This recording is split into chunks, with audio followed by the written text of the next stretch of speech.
El juicio de Caín, el primer tribunal de la historia. La tierra absorbió algo que nunca había recibido antes, sangre humana derramada por otro humano, y por primera vez en la historia, el suelo se convirtió en testigo. Lo que Caín no sabía es que aquel líquido rojo no se quedaría en silencio, clamaría. Y el Creador del universo escucharía cada gota. No había jueces togados, no había tribunal de piedra, no había multitud aguardando veredicto. Pero allí, en aquel campo silencioso, ocurriría el juicio más importante que la humanidad jamás presenciaría. Antes de continuar con el video, ¿quieres fortalecer tu vida de oración y además ayudar a nuestro canal a crecer? He preparado un material con más de 50 oraciones especiales para guiarte. Haz clic en el enlace de la descripción y ayuda a nuestro proyecto a divulgar la palabra de Cristo. Piensa en el escenario. El mundo tenía apenas una generación humana más allá de Adán y Eva. La población entera del planeta probablemente no pasaba de algunas decenas de personas. No existían ciudades, no existían leyes escritas, no existían sistemas de justicia creados por hombres. La propia idea de asesinato era inédita. Nadie había muerto por violencia antes. La muerte, hasta aquel momento, era solo una sentencia abstracta pronunciada en el Edén, una consecuencia distante del pecado original que aún no se había manifestado en toda su brutalidad. Y entonces, en un único acto, Caín rasgó el velo. Él transformó la muerte en algo concreto, tangible, provocado. Inauguró una era que jamás se cerraría. El libro de Génesis registra este acontecimiento en el capítulo 4, pocos versículos después de la expulsión del paraíso. La proximidad narrativa no es accidental. El texto sagrado muestra una progresión. Primero el pecado entra en el mundo a través de la desobediencia. Después se multiplica a través de la violencia. Lo que comenzó con un fruto prohibido terminó con sangre en el suelo. La velocidad de esta degeneración es aterradora. Bastó una generación para que la humanidad pasara de la transgresión al homicidio. Caín nació en circunstancias únicas. Fue el primer ser humano en ser engendrado naturalmente, el primero en pasar por el proceso de gestación, el primero en experimentar el nacimiento. Antes de él solo Adán y Eva existían, y ambos habían sido creados directamente por Dios. Caín representaba algo nuevo, la continuación natural de la especie. Jehová reconoció esto al declarar, según Génesis 4, versículo 1, «He adquirido un varón con el auxilio del Señor». El propio nombre Caín deriva de una palabra hebrea relacionada con adquirir u obtener. Él era, literalmente, la primera adquisición humana a través de la reproducción. Abel vino después. Su nombre conlleva un significado completamente diferente. En hebreo, Abel se conecta a la idea de soplo, vapor o fragilidad. Algunos estudiosos sugieren que el nombre anticipa su destino breve. Otros ven en él una reflexión sobre la naturaleza pasajera de la vida. Hay algo profundamente melancólico en esta nomenclatura, como si Eva, al nombrar a su segundo hijo, ya intuyera la brevedad que marcaría su existencia terrenal. ¿Cuántos años convivieron los dos hermanos antes del desenlace trágico? El texto bíblico no lo especifica, pero la tradición judaica sugiere que ambos ya eran adultos maduros, posiblemente con décadas de edad. En aquel mundo primitivo, donde la longevidad humana aún alcanzaba siglos, Caín y Abel tuvieron tiempo suficiente para desarrollar sus habilidades, establecer sus rutinas y formar sus caracteres. No fue un conflicto entre niños impulsivos, fue una decisión calculada de un hombre formado. De cualquier forma, los dos hermanos crecieron juntos, compartiendo los mismos padres, la misma historia familiar, las mismas instrucciones sobre el Creador. Escucharon las mismas narrativas sobre el Edén perdido, sobre la serpiente engañadora, sobre la promesa de una simiente que aplastaría la cabeza del mal. Respiraron el mismo aire, caminaron por la misma tierra, contemplaron el mismo cielo, y aún así tomaron caminos radicalmente diferentes. La división del trabajo entre ellos reflejaba las dos actividades fundamentales de la supervivencia humana primitiva. Caín labraba el suelo, extrayendo alimento de la tierra a través de un esfuerzo continuo. Abel pastoreaba ovejas, cuidando de animales que proveían leche, lana y carne. Ambas ocupaciones eran dignas, ambas eran necesarias, ambas exigían dedicación. No había, en principio, superioridad de una sobre la otra. El conflicto no nació del trabajo en sí, sino de lo que ocurrió cuando los dos decidieron presentar ofrendas al Señor. El texto bíblico no explica cómo Caín y Abel aprendieron sobre los sacrificios. Algunos intérpretes creen que Adán transmitió esta práctica, posiblemente basada en el momento en que Dios proveyó vestiduras de piel para cubrir la desnudez de la pareja tras la caída. Otros sugieren una revelación directa. Lo que el texto deja claro es que ambos hijos conocían la necesidad de ofrecer algo al Creador, y ambos trajeron lo que tenían. Caín presentó frutos de la tierra. Abel trajo primogénitos de su rebaño, específicamente de las grasas, indicando las mejores porciones. La respuesta divina fue inmediata y desigual. Dios miró con agrado a Abel y su ofrenda, pero no miró con agrado a Caín y su ofrenda. Esta distinción generó siglos de debates teológicos. ¿Por qué el rechazo? Algunas interpretaciones se enfocan en el contenido de la ofrenda. El sacrificio animal involucraba derramamiento de sangre, anticipando simbólicamente la expiación que vendría a través de Cristo. La ofrenda vegetal, aunque legítima en otros contextos, no conllevaba ese elemento. Otras interpretaciones enfatizan la actitud del oferente. El texto destaca que Abel trajo las primicias y las grasas, sugiriendo cuidado en la selección. Sobre Caín no hay esa especificación. Tal vez trajo sobras, frutos comunes, una ofrenda sin consideración especial, pero la interpretación más profunda mira hacia el corazón. La carta a los Hebreos, capítulo 11, versículo 4, afirma que fue por la fe que Abel ofreció un sacrificio superior. Esto sugiere que la diferencia no estaba solo en el objeto presentado, sino en la postura interior de quien lo presentaba. Abel creyó, Caín solo cumplió un ritual. Abel adoró. Caín solo ejecutó una obligación. La forma externa era semejante. La realidad interna era opuesta. ¿Qué sucede dentro de alguien cuando su ofrenda es rechazada mientras la del otro es aceptada? Considera la situación de Caín en aquel momento. Él era el primogénito. En culturas antiguas, esta posición conllevaba un honor especial, derechos de herencia ampliados, expectativa de liderazgo familiar. Y ahora, ante el propio Dios, ve a su hermano menor recibiendo aprobación mientras él es ignorado. El texto describe su reacción con precisión. Su semblante decayó y se ensañó sobremanera. Irado. La palabra hebrea indica una ira intensa, un fuego interno que consume. Caín no quedó solo decepcionado o triste, ardió. Y ese fuego encontró un objetivo, no a sí mismo, no sus propias fallas, sino a su hermano. El resentimiento comenzó a crecer como una planta venenosa, regada diariamente por el orgullo herido. Pero aquí surge el elemento más impresionante de toda la narrativa. Antes de que cualquier violencia ocurriera, Dios intervino directamente. No esperó al crimen para entonces juzgar, intentó prevenirlo. Habló con Caín personalmente, ofreciendo una orientación clara. ¿Por qué te has ensañado y por qué ha decaído tu semblante? Si bien hicieres, no serás enaltecido, y si no hicieres bien, el pecado está a la puerta. Con todo esto, a ti será su deseo, y tú te enseñorearás de él. Dimensiona esto. El creador del universo, aquel que formó galaxias y estableció las leyes de la física, hizo una pausa para conversar individualmente con un agricultor amargado. No con truenos de condenación, sino con preguntas que invitaban a la reflexión. No con sentencia inmediata, sino con un aviso misericordioso. Dios estaba ofreciendo a Caín una salida. Estaba mostrando que aún había tiempo para cambiar de dirección.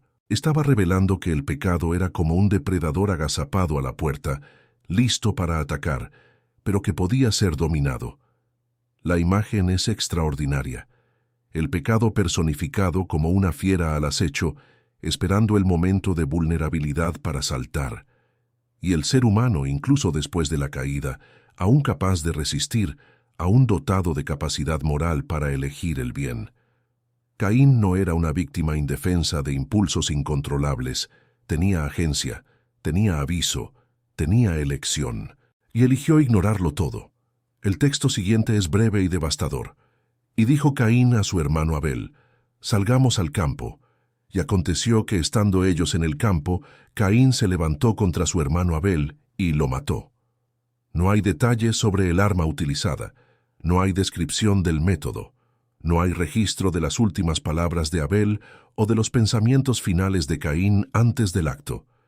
El texto simplemente constata el hecho con una economía de palabras que amplifica el horror. Algunos comentaristas antiguos intentaron llenar los vacíos. El Targum de Jerusalén sugiere que hubo una discusión teológica entre los hermanos antes de la violencia. Caín habría cuestionado la justicia divina, negado la resurrección y desafiado la existencia de un juicio futuro. Abel habría defendido la fe, testificado sobre la bondad de Dios y rehusado aceptar la amargura de su hermano. La conversación habría escalado hasta convertirse en confrontamiento físico. Otros textos judaicos imaginan diferentes escenarios. Algunos describen a Caín usando una piedra, otros mencionan un instrumento agrícola, tal vez una azada o herramienta de cultivo. La ironía sería afilada. El mismo implemento, usado para trabajar la tierra que producía ofrendas rechazadas, sería transformado en arma contra aquel cuya ofrenda fue aceptada. En el campo.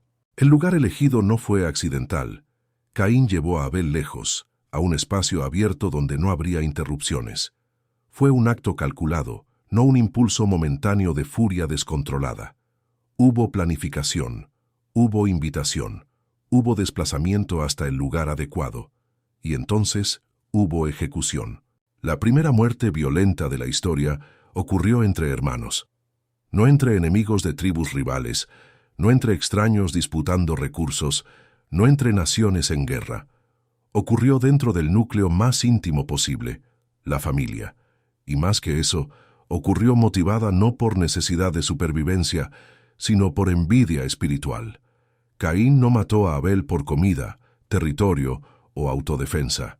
Mató porque la adoración de Abel fue aceptada y la suya fue rechazada. El primer homicidio tuvo raíz religiosa. Desde el principio, la humanidad demostró su capacidad de distorsionar incluso los impulsos más sagrados en justificaciones para la violencia. El silencio que siguió debió ser absoluto. Imagina a Caín allí, de pie, mirando el cuerpo inerte de su hermano, la sangre escurriendo hacia la tierra que él mismo solía cultivar, la respiración acelerada, las manos tal vez temblando, el sudor mezclado con polvo, el peso de lo que acababa de hacer comenzando a penetrar su conciencia. La realidad del acto irreversible solidificándose lentamente. No había cómo deshacerlo, no había cómo volver atrás. Abel estaba muerto, y el mundo nunca más sería el mismo. Y entonces vino la voz. ¿Dónde está Abel tu hermano? La pregunta divina ecoa a través de los milenios como uno de los momentos más cargados de la Escritura. Dios no preguntó porque no supiera. Dios preguntó para dar a Caín la oportunidad de confesar, de quebrantarse, de reconocer. Era la misma dinámica del Edén, cuando Dios preguntó a Adán: ¿dónde estás después de la caída? Las preguntas divinas no buscan información, buscan confesión. La respuesta de Caín revela el endurecimiento completo de su corazón. No sé, ¿soy yo acaso guarda de mi hermano? En una sola frase, combinó mentira y desafío. Mentira porque sabía exactamente dónde estaba Abel. Desafío porque cuestionó la propia responsabilidad fraternal. La pregunta retórica sugería que cuidar de su hermano no era su obligación, que cada uno debería responder por sí mismo, que los lazos de sangre no implicaban deberes de protección. Dios no aceptó la evasiva. ¿Qué has hecho?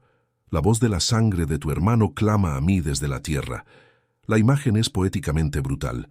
La sangre derramada no se quedó en silencio. Clamó. El verbo hebreo indica un grito intenso, un clamor que exige respuesta. La tierra, que recibió aquel líquido vital contra su naturaleza original, se convirtió en amplificadora de la injusticia. El propio suelo se transformó en testigo de acusación. Aquí el juicio formal comienza. No hay necesidad de investigación, recolección de pruebas o testimonios. El juez es omnisciente. Él vio todo, escuchó todo, conoce cada detalle. Y ahora pronuncia la sentencia con autoridad absoluta. Ahora pues, maldito seas tú de la tierra que abrió su boca para recibir de tu mano la sangre de tu hermano. Cuando labres la tierra, no te volverá a dar su fuerza. Errante y extranjero serás en la tierra. El castigo alcanza a Caín exactamente en el centro de su identidad. Él era labrador. Su vida, su función, su propósito giraban en torno al cultivo del suelo, y ahora ese mismo suelo se volvería contra él. La tierra que bebió la sangre de Abel no produciría más para su asesino. Los campos que antes respondían a su trabajo ahora serían estériles bajo sus manos. La maldición era precisa, quirúrgica, devastadora. Pero había más. Caín sería fugitivo y errante. La estabilidad del agricultor sedentario sería sustituida por la inestabilidad del nómada perpetuo. Nunca más tendría lugar fijo, nunca más echaría raíces, nunca más experimentaría la seguridad de un hogar permanente. Su vida estaría marcada por el desplazamiento constante, por la huida sin fin, por la ausencia de pertenencia. La reacción de Caín sorprende por su naturaleza. No expresa arrepentimiento por el asesinato, no pide perdón por la violencia cometida, no demuestra remordimiento por la vida cegada. En cambio, se queja de la severidad del castigo. Grande es mi castigo para ser soportado. He aquí me echas hoy de la tierra, y de tu presencia me esconderé, y seré errante y extranjero en la tierra, y sucederá que cualquiera que me hallare, me matará. Observa lo que preocupa a Caín. Primero, el alejamiento de la tierra que era su fuente de sustento. Segundo, el alejamiento de la presencia de Dios, lo que curiosamente aún valora incluso después de rechazar sus consejos. Tercero, el miedo a ser muerto por otros. Teme sufrir el mismo destino que impuso a Abel. La ironía es casi palpable. El asesino ahora tiembla ante la posibilidad de ser asesinado. Y es en este punto donde la narrativa toma un rumbo inesperado. Dios no solo escucha la preocupación de Caín, sino que responde con una medida de protección. Ciertamente cualquiera que matare a Caín, 7 veces será castigado. Y entonces puso en él una señal, una marca que serviría como aviso a todos los que lo encontraran. ¿Cómo es posible? El primer asesino de la historia recibe protección divina. El hombre que ignoró avisos claros, que mató a su propio hermano, que mintió en la cara de Dios, que no demostró arrepentimiento, ese hombre es protegido de la venganza. La marca de Caín es uno de los elementos más debatidos de toda la Escritura. El texto hebreo usa la palabra ote, que significa señal o marca, pero no especifica su naturaleza. A lo largo de la historia surgieron innumerables interpretaciones. Algunos imaginaron una marca física visible, como una cicatriz en la frente o un cambio en la coloración de la piel. Otros propusieron alteraciones corporales más dramáticas, como temblores constantes o una apariencia distintiva. Hay quienes sugieren que no era una marca en el cuerpo, sino una señal externa, como un emblema o símbolo que él cargaba. El libro de Jubileos, texto judaico intertestamentario, describe a Caín siendo eventualmente muerto por su propia casa, cayendo sobre él. Según esta tradición, vivió atormentado, incapaz de encontrar paz verdadera a pesar de la protección contra la violencia externa. La marca lo preservaba de la muerte, pero no del tormento interior. Cada día era un recordatorio de la sangre derramada. Cada noche traía memorias del hermano caído. Interpretaciones más espirituales entienden la marca como una declaración divina conocida por todos, una especie de protección sobrenatural que haría que cualquier agresor potencial retrocediera por temor a Dios. La amenaza de venganza, multiplicada por 7, indicaba consecuencias severas para quien osara tocar al marcado. La marca funcionaba simultáneamente como recordatorio del crimen y como escudo contra la retribución humana. Era estigma y salvaguarda al mismo tiempo, vergüenza visible y garantía de supervivencia. Una combinación que hacía la existencia de Caín particularmente compleja. ¿Qué revela esto sobre la justicia divina? Primero, que Dios no opera según patrones humanos de proporcionalidad simple. La pena de muerte, que parecería la respuesta natural para un asesinato, no fue aplicada. Segundo, que la misericordia divina puede extenderse incluso a los más indignos, no anulando el castigo sino limitando sus consecuencias extremas. Tercero, que Dios asumió para sí el derecho de ejecutar venganza, retirándolo de las manos humanas. Nadie estaba autorizado a hacer justicia por cuenta propia. Este principio resonaría a través de toda la Escritura. El Deuteronomio proclama que la venganza pertenece a Dios. Romanos repite la misma verdad. La marca de Caín estableció, justo al inicio de la historia humana, que los ciclos de violencia retributiva no forman parte del plan divino. Un asesinato no debería generar otro asesinato, que generaría otro, en una espiral infinita de sangre. Caín partió entonces hacia la tierra de Nod, al oriente del Edén. El nombre Nod deriva de una raíz hebrea relacionada con vagar o errar, conectándose directamente a la sentencia de fugitivo que había recibido. Allí, lejos de la presencia manifiesta de Dios, inició una nueva fase de su existencia. El texto bíblico registra que Caín conoció a su mujer, que ella concibió y dio a luz a Enoc, y que Caín edificó una ciudad y llamó el nombre de la ciudad del nombre de su hijo. Esta información levanta preguntas frecuentes entre lectores modernos. ¿De dónde vino la esposa de Caín? La respuesta más directa, dentro del contexto bíblico, es que ella era una de sus hermanas o sobrinas. Génesis 5, versículo 4, informa que Adán engendró hijos e hijas a lo largo de sus 930 años de vida. La humanidad primitiva necesariamente involucraba matrimonios consanguíneos, antes de que la diversidad genética se estableciera y que tales uniones fueran posteriormente prohibidas. La construcción de una ciudad por Caín también genera reflexión. Había sido condenado a vagar y ahora construye un asentamiento fijo. Algunos intérpretes ven en esto un intento de resistir a la sentencia divina, de crear seguridad artificial a través de muros y estructuras permanentes. Otros entienden que la maldición se refería más a una condición espiritual de inquietud que a una imposibilidad física de habitar lugares fijos. De cualquier forma, la ciudad de Enoc representa el inicio de la civilización urbana, paradójicamente fundada por un asesino exiliado. Los descendientes de Caín forman un linaje distinto registrado en Génesis 4. Su hijo Enoc engendró a Irad, que engendró a Mehujael, que engendró a Metusael, que engendró a Lamec. Este Lamec no debe ser confundido con el Lamec del linaje de Set, padre de Noé. El Lamec cainita tomó 2 esposas, Ada y Sila, y tuvo hijos notables por sus contribuciones culturales. Jabal, hijo de Ada, fue padre de los que habitan en tiendas y crían ganados, desarrollando el nomadismo pastoril organizado. Jubal, hermano de Jabal, fue padre de todos los que tocan arpa y flauta, inaugurando las artes musicales.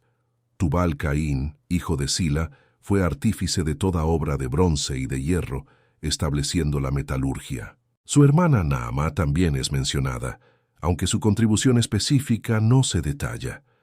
Observa el patrón. El linaje de Caín, marcado por el crimen fundador, produjo avances significativos en la civilización humana. Técnicas de pastoreo, instrumentos musicales, herramientas metálicas. Todas estas innovaciones surgieron de los descendientes del primer asesino. Dios no impidió que las capacidades creativas florecieran incluso en una familia bajo maldición. La imagen de Dios en el ser humano, aunque dañada por el pecado, continuó generando frutos de ingenio y habilidad. Sin embargo, el linaje caínita también perpetuó patrones sombríos.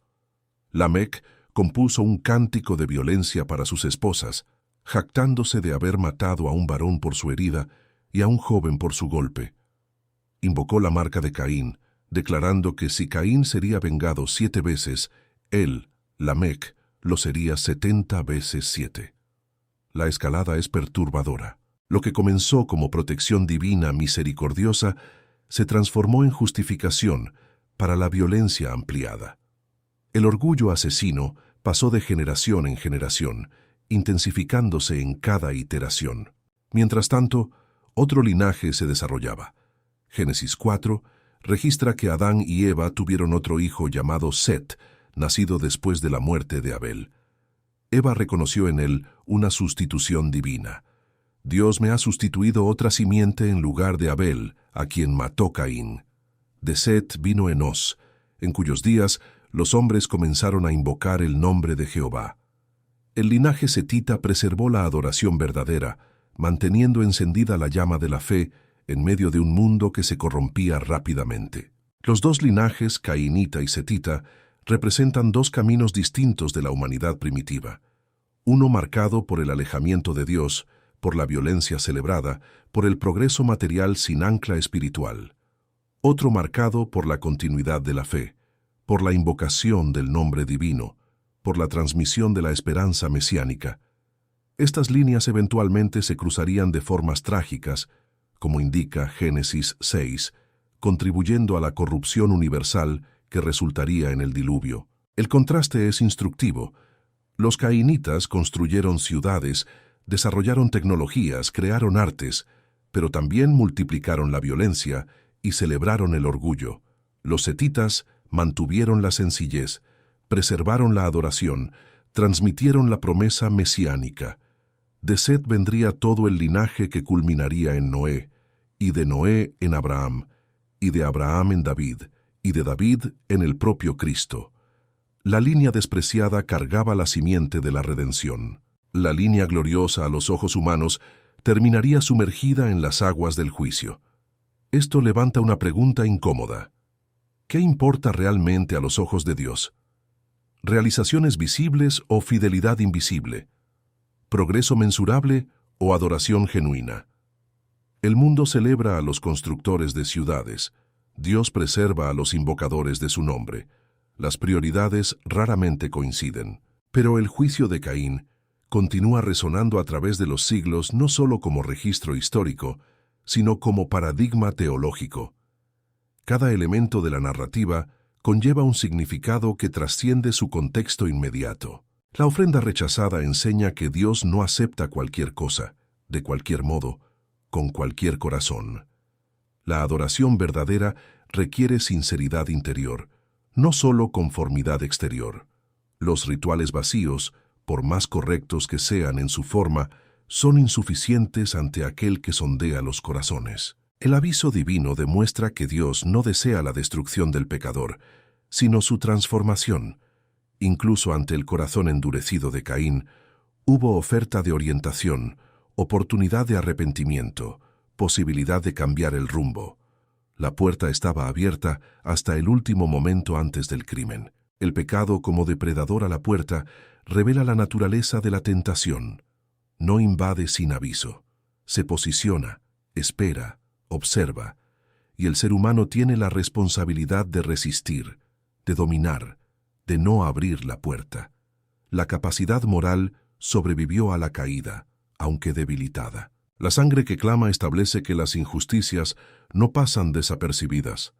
El universo moral creado por Dios responde al derramamiento de sangre inocente. La tierra misma se convierte en testigo. Ningún crimen está realmente oculto. La marca de protección inaugura el principio de que la venganza pertenece a Dios. La justicia humana desenfrenada multiplica la violencia en lugar de contenerla. Deben establecerse límites, incluso para castigar a los culpables. Y entonces llegamos a la conexión más profunda de todas. La marca que Caín recibió apuntaba hacia algo mucho mayor que vendría milenios después. Era una sombra, un tipo, una anticipación imperfecta de la gracia suprema.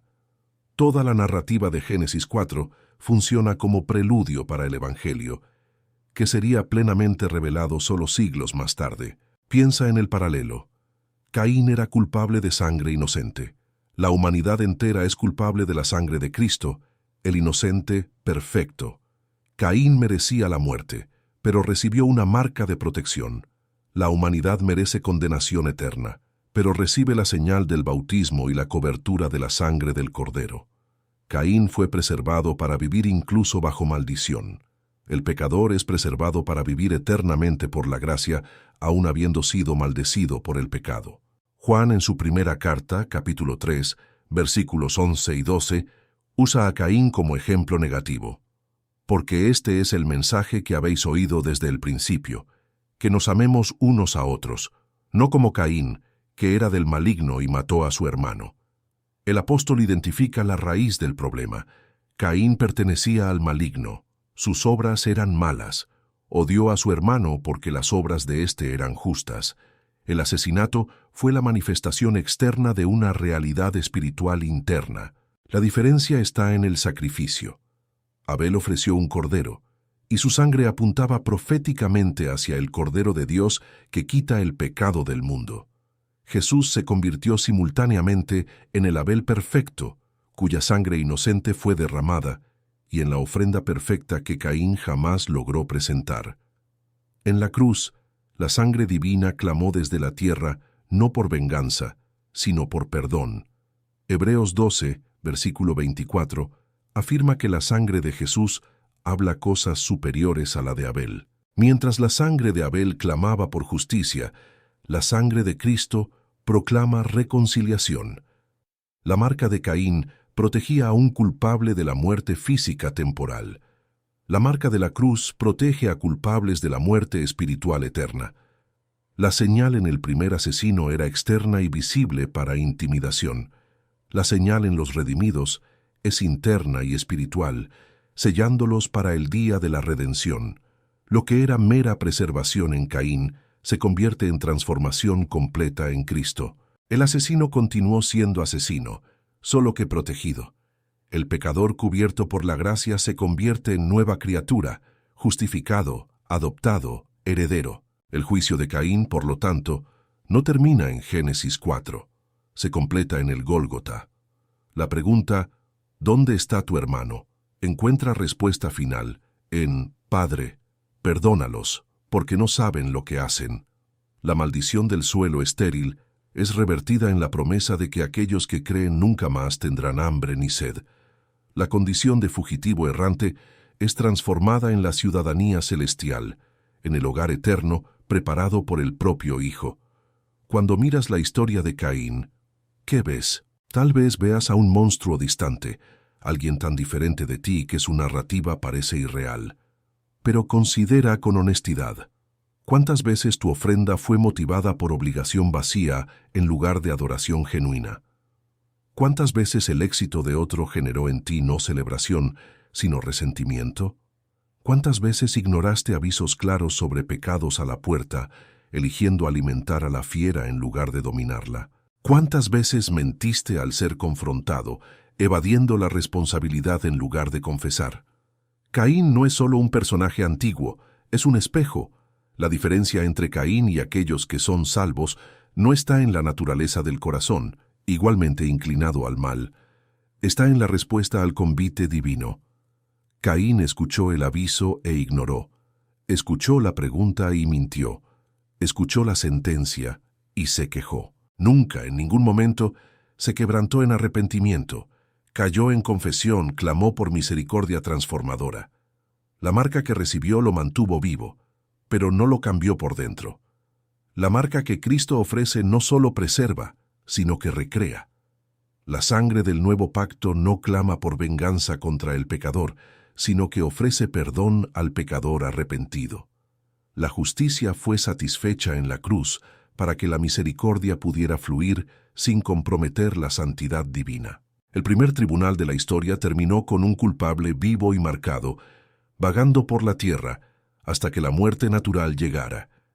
El tribunal final de la historia terminará con millones de culpables vivos y marcados, no más vagando, sino habitando eternamente en la presencia de aquel juez que se convirtió en Salvador. Y todo comenzó allí, en aquel campo silencioso, cuando la tierra bebió sangre por primera vez y Dios descendió para hacer justicia, revelando ya en aquel momento que su plan incluía no solo castigo, sino un camino de regreso.